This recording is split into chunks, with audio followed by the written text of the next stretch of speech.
hear you, is that lesson plans are extremely important to our job. Every lesson we do on court, basically there's a plan behind it. What I think we need to understand is that in some cases we go on court with the plan in our head and we ad lib a little bit as we go. Whereas there's another method, and that is that you pre-plan your lesson.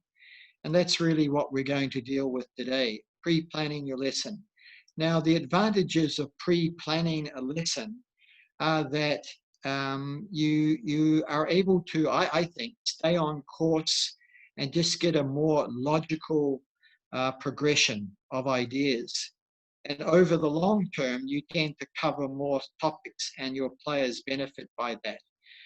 So again, lesson plans are important to us. We have every lesson we have to be doing some form of a lesson plan. In my mind, a lesson plan distinguishes the very good training facilities from the average ones. So firstly, let's now look how we construct lesson plans. And I guess if you're listening now, this is the time you need to focus, because this is the first step in creating lesson plans, good, clear lesson plans for your day. And the first thing you need to look at is what amount of time do you have available? Is it a 1 hour lesson? Is it a 2 hour lesson? For the sake of today, we're going to presume that it's a 2 hour group lesson. So just bear with me. But the first calculation is that you're going to make is that how long have I got? And you can see in this case here, we have 0 time all the way down to 2 hours. And we represent that with this vertical bar graph. So this will become clearer later as to why we do this. But the first thing you're doing is you're going to create this bar graph, which represents the time. From the top here, this is the start time, all the way through the lesson to the finish of the lesson. Now, the next step, once we've established how much time this is all going to take, the next step is that we have to input ingredients. And just for your sake, what I've done here is I've drawn up 40 lesson plan topics that you could use. Now, there's probably hundreds of them, but I've just thrown a few here together, 40 of them. And at the end of this talk, we'll send this whole slide presentation, we'll send it to you. And it might be worth also mentioning at this point, if you have any questions on any of the slides up until this point, text them through and we can perhaps try and answer those at the end of the talk. So here again, our task now, once we've done the bar graph and established how much time the lesson will take, we now select a lesson topic. Now on lesson topic number 11, you see here court movement. That's where we're going to work from today. So I've decided movement will be the topic. So every time now, every decision you make, once you've made your decision to make it whatever movement or the serve or the volley, every decision you make in the lesson plan will revolve around the lesson topic. It all has to reflect the lesson topic. So let's imagine your topic for the 2 hour lesson that we saw is movement, but more specifically, the following techniques within movement, such as I might decide that today I'm going to teach a skip check at the beginning of the movement. That's the little lift off the ground players do. It can be called a skip check. What else is it called? There's many different terms for it, but that's that little lift of movement players do before they move to a ball. The second part of movement that I want to cover is something called pre-innovation.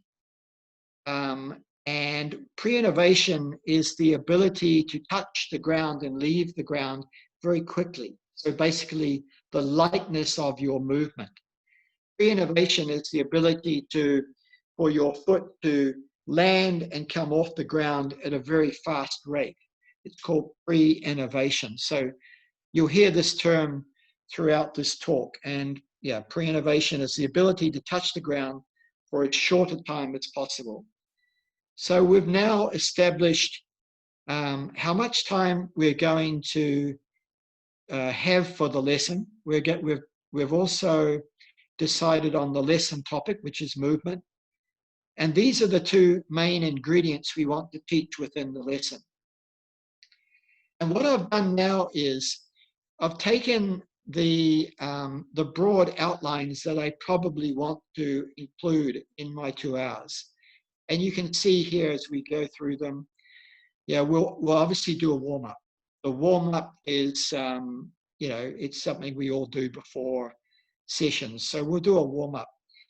We're going to do an introduction phase of the topic, which is movement. We'll do an introduction. We'll create, we'll create a first drill. We'll put in a fitness segment because it's always good to put fitness into your sessions.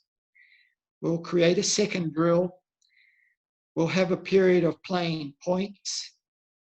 And right at the end, we're going to have a fun game. And I'll explain all these in detail as we go through. But I've created the topic of movement. I then considered how I'd want to implement those in the lesson, and this is what I've come up with. And once you have that order of what you want to do, we input it into our bar graph. So if you have the bar graph on a piece of paper, on the left-hand side, we're going to do the order of what we want to do. Warm up, introduction, drill, etc., all the way down to the fun game at the end. Remember, this bar graph represents 2 hours with zero time at the top, the beginning, and 2 hours at the bottom. So we've now been able to input our ingredients in the left-hand side of our bar graph. Now, what we'd like to do now is we'll take the first segment of the lesson, which is the warm-up, and I'll show you how to break it down and add detail to it. Not enough to turn up at the court and know you're going to do a warm-up. We're still guessing as to what we're going to do. And the whole point of this daily lesson plan, or the whole point of a lesson plan, is that you're prepared. So in terms of a warm-up, what I've decided I'll do in the warm-up is I'll do three parts to it. The first part, and I'll just read this from here, high knee raises while running, followed by high heel raises across the court. These will require pre-innovation of the feet, and we'll do this for 8 sets. So this would be something like starting on the double sideline of one court and doing high knee raises all the way across, maybe to the other side of the court, the width of the court, turning and coming back doing high heel raises. You probably don't have to include the comment there, these will require some pre-innovation, but it might help to put it in there to remind yourself what the theme of the day is. The second part of our warm-up will be a standing start sprint of 10 meters, so not very far. But in that case, we're going to put in the skip check, that soft rise off the ground. And of course, look for some explosive movement, some explosive power on the landing. And we're going to do that 8 times. And at the end of the warm-up, we'll put in a stretch because it's always good to do a bit of a stretch at the end of the warm-up. But here we have it now. We actually have the complete warm-up done, detailed, and ready to go. There's no stress attached to entering the court anymore. And this is how you would input it in your bar graph. So on the very left-hand side, we have the segment we're working on, warm-up. The size the size of the bar graph tells us how much time. We normally would put a line through the bottom of it. I've written in here 30 minutes, but that's not necessary. You can just simply estimate a 30-minute period, put a line through your bar graph, and then input the details of what you're going to do for that segment, the warm-up. You're going to input the details on the right-hand side, and that's all done. So what we've done there is we've completed the whole warm-up segment. All done and dusted. And you can relax for that part of the lesson, but of course there's more. So what I'd like to show you now is when I go through and do every segment like that, segment on the left-hand side of the bar graph, detail on the right, it begins to look like this. And I don't want to scare you. This is not meant to scare you. It can be done systematically from the top down, from the warm-up down. But I've inputted details, and we're going to go through each of these details a bit closer so we can see my thought process. But this is what you end up with on your piece of paper. So let's now, so let's go through the selections on the right side of the bar graph and the reasoning behind them. So following the warm-up, we go into an introduction. Now, the introduction will basically be focused on the two parts of movement that we want to emphasize today. You know, movement obviously has many other factors. It could be explosive speed, it could be recovery, it could be balance at the end of a run, it could be moving forward in the court, it could be moving back from the court backwards. There's a multiple of topics within movement, but we've settled on skip, check, and pre-innovation. So that would be basically what we're talking about, and only that. And this is how we would input it in our introduction box. Introduction on the left side. We've decided on a 10-minute talk, which isn't long. And on the right side, we've put the details of what we're talking about. Now, one of the things I would recommend for this introduction stage, and obviously you're not going to be introducing topics every day. You might introduce this topic today, and then over the next 3 days, work at it. And in which case you may not be doing many more introduction topics. There's always a phase within a lesson where you go over perhaps the goals of the lesson with the players. It can take 15 seconds, it can take 15 minutes. That's going to be up to you, but you're always sort of jogging the memory of the player. So one of the things I'd like to emphasize is that the introduction, more than probably anything else in a lesson, is one of those things that would pay you to spend a bit of time in the preparation. Because once you have established your topic and how you're going to do it and what you're going to talk about, there's a variety of ways you can then give that to the students. It could be just basically a sit down while they're sitting on the seat after the warm-up, they're sitting taking a drink, and you're going to explain it standing in front of them. It could be that you're going to demonstrate the topic, the new topic, out on the court, in which case you might be hitting forehands or backhands or whatever you're introducing. In which case you would need someone to feed you the ball. Then you need to get that prepared.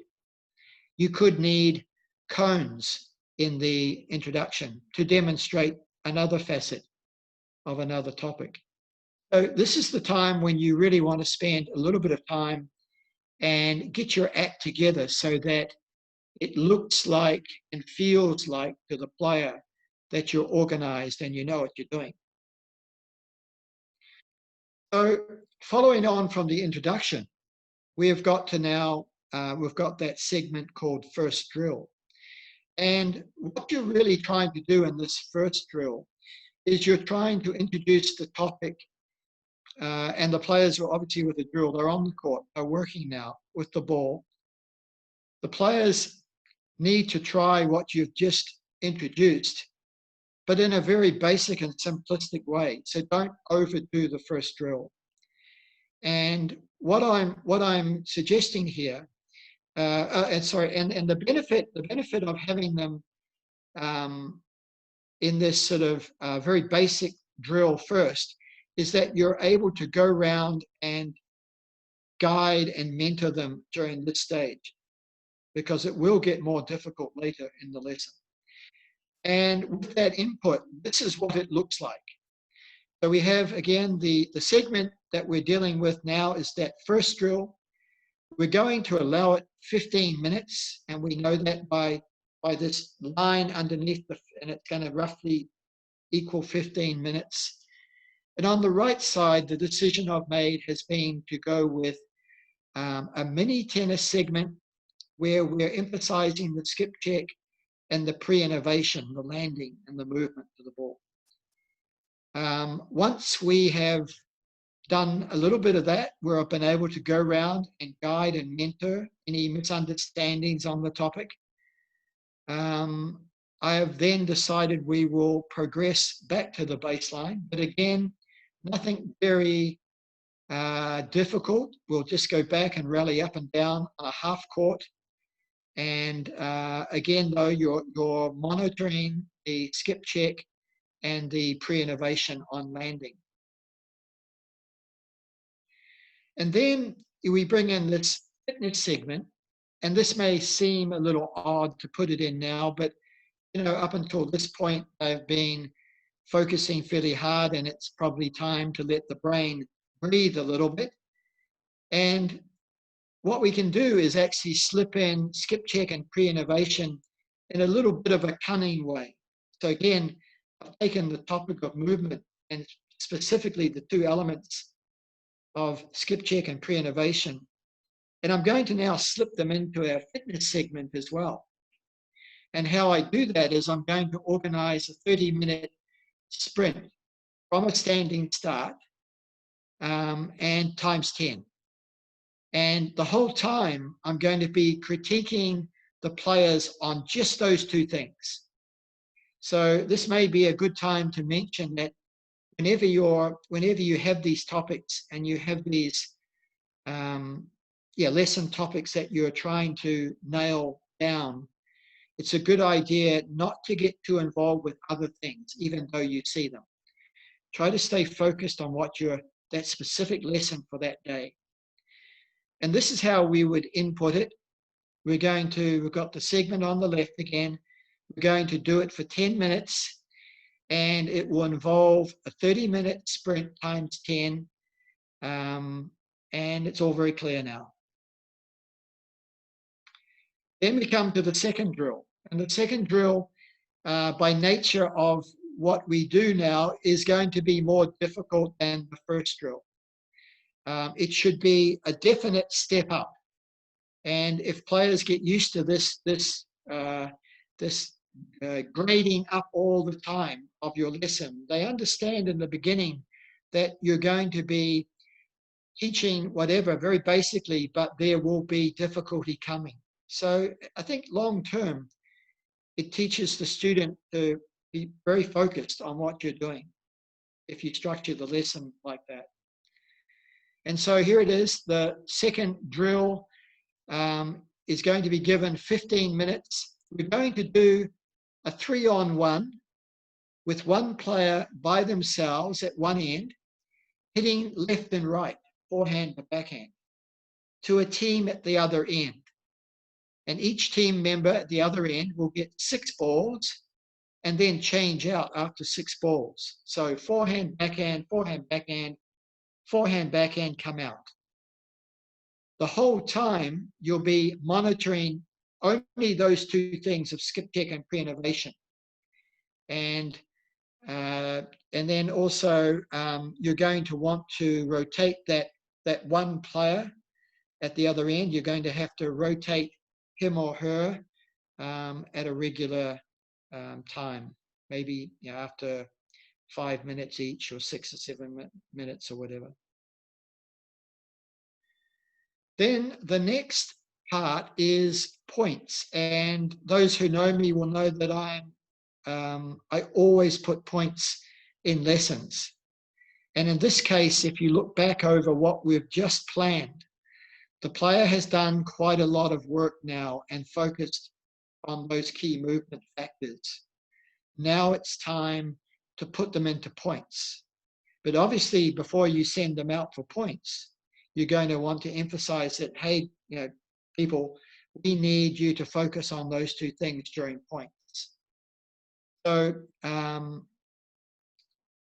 let's see, during the points, I'll be less involved, instead allowing the players to find the balance between adopting the lesson topic while trying to win their tie breaks. Now, this is sort of something I take very seriously as well. Anytime I play points in practice, I expect the players to give 100% to win the point. Now, I know as coaches, you may be thinking that it's sort of a little bit difficult to work on new things and yet play to win. But I insist on both. So I don't think they should be separated, those two things.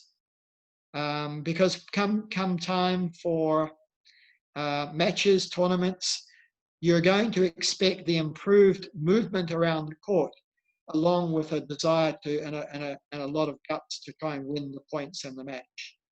So let's start it from day one. And it'll look like this. Playing points is the segment we're dealing with. We're going to give it 20 minutes. Obviously, 20 minutes is quite a long time in comparison with the other things we've done, apart from the warm-up, that is. But you can see that points are a serious part of what I do in a lesson. I'm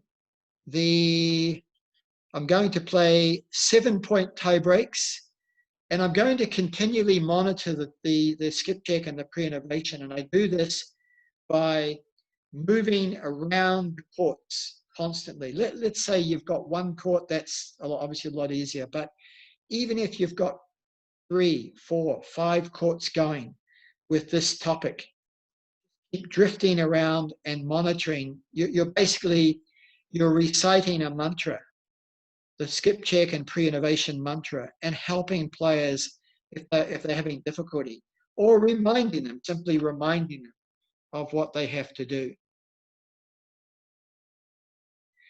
Now, this might also seem a little weird to be putting this at the end, but I have for years liked doing a fun game at the end of sessions, particularly ones where there's a lot of focus and a lot of good hard work going on. Although that's, to a lot of players, fun in itself, I think the aim of most fun games that I do is to have the players leave the court with a smile on their face, having had fun, having laughed, and with a happy face. And when they eventually get in the car to go home with their parents, they're probably still chatting about the fun game, hopefully. But at least they'll have this upbeat feeling when they leave the court, so that when tennis comes around the next day, or whenever the next lesson is, they've got a very positive outlook on your lesson. And not only that, but fun game, you can actually input some of the topic as well. And what I've done for the fun game in this case is I've introduced a game I call Touch the Net. It involves a lot of running around, a lot of excitement, a lot of sprints, and it's a lot of fun. But it still has a lot of the elements of the topic, which is movement. So there we are, and I hope you remember back when I had the completed slide up, but at the end of it, we have this whole thing of bar graph in the middle, left-hand side with the ingredients, right-hand side with the detail of what you want to do with those ingredients. Now, where I would perhaps where I'd like to go now is that I don't want to scare you off with this whole lesson plan scenario. It can be very, very easy, and it does take under 10 minutes. And eventually you'll get it under probably 3 minutes. It's very, very quick. Now, what you can do over time is you can just keep your lesson plan in your drawer at the courts, or keep it as an archive. And every now and again, you can pull one out and repeat. But the more you do these lesson plans, the slicker you will get at them. But here's the thing. The ultimate thing for me is that by having a plan each day and sticking to the plan, two people benefit, your student and yourself. The student benefits because you end up covering quite a wide variety of topics, and you do them in a systematic way. I know for a fact that we can sometimes get bogged down on the court and keep repeating the same old format and the same old topic and saying the same old things. By designing a lesson plan, the player gets more topics and more detail in their lesson day in, day out, month by month.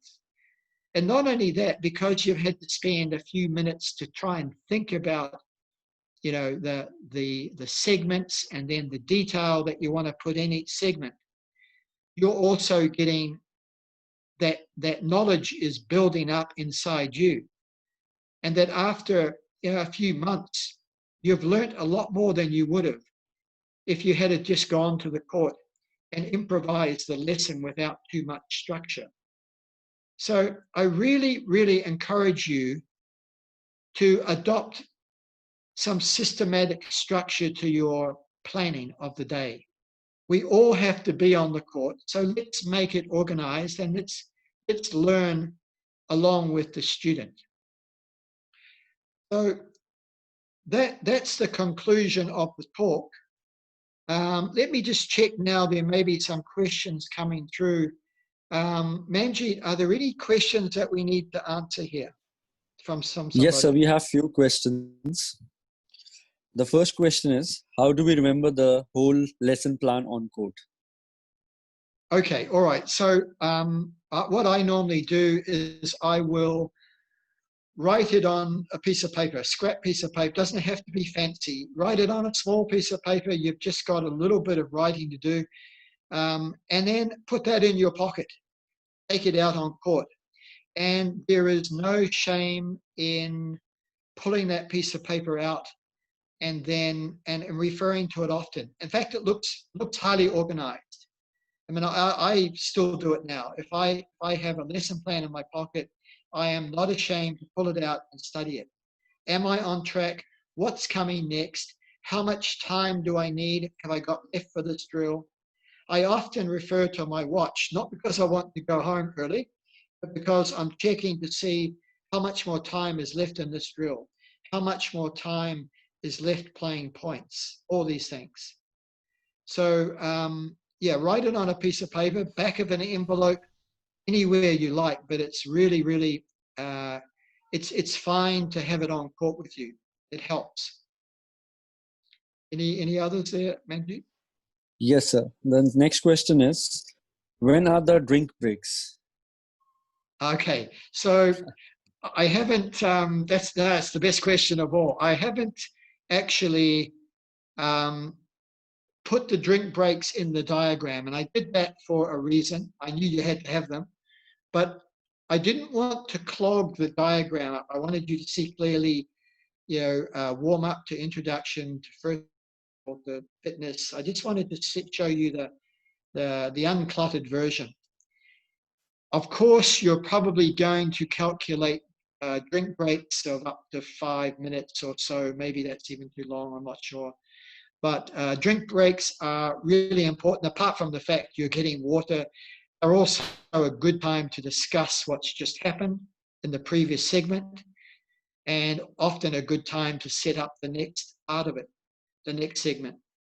So put your drink breaks in, probably between every segment.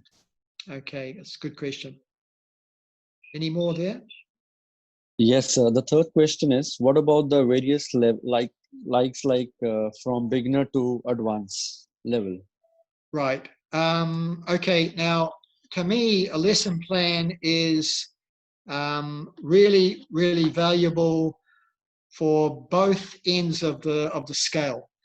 You know, if you have a group of beginners, I feel beginners especially, you really need to settle on a topic for that day. Have a topic that you're going to decide to do. And let's say it's movement for beginners. Obviously, it's going to be a very basic movement principle, but it could be sideways movement. It could be forward and back type of movement. But have a plan, have it set out so you don't lose your way and get bogged down. And often, beginner courts, there's a lot of players, a lot of beginners on the court.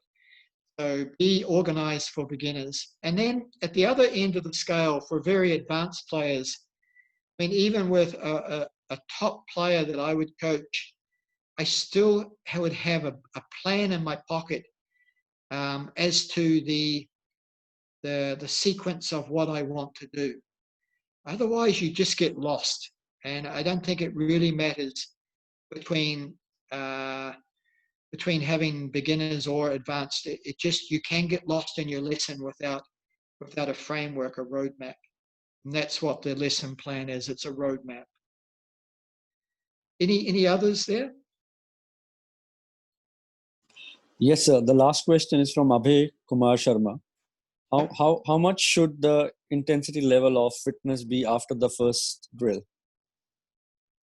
Oh, that's a good, yeah, okay. I think, Abhay, it's a really good question. I think the way I structured it here in this diagram was that I think it was times 10, there was times 10 30-meter sprint. And in that sense, they're going to be giving 100% on the 30-meter sprint. It's going to be a skip check, a landing, and an explosive acceleration. That's the pre-innovation part. And we expect them to hit 100% during that. But it was quite a short sprint. And then on the walk back is the recovery. So in this case, I would go for 100%. I'm not sure where I would limit the amount of physical exertion in a fitness drill. I think sometimes it's always good to put a fitness segment in the middle of your lesson because fatigue is always a factor in matches as well. So if the player can experience fatigue within the practice and play points next, and you see that, with our diagram today, we do fitness, then we go straight into another drill, which is a lot of movement, and then we go into points. So there's quite a bit of fatigue factor in that lesson. So I think, fatigue is probably not a bad thing to introduce into your lessons. So I would say 100% when you do fitness. So is that how we're going for any more, or are we just about ready to wrap up? I think we are done with the questions, sir. They're quite interesting. All right. Yeah. All right. Well, thank you, guys. That's been really good. And again, really appreciate your time on Sunday. So, thank you, sir. Thank you, sir. Yeah, thank you. Thank you very much. Thank you. Thank you, sir. Bye. Thank you.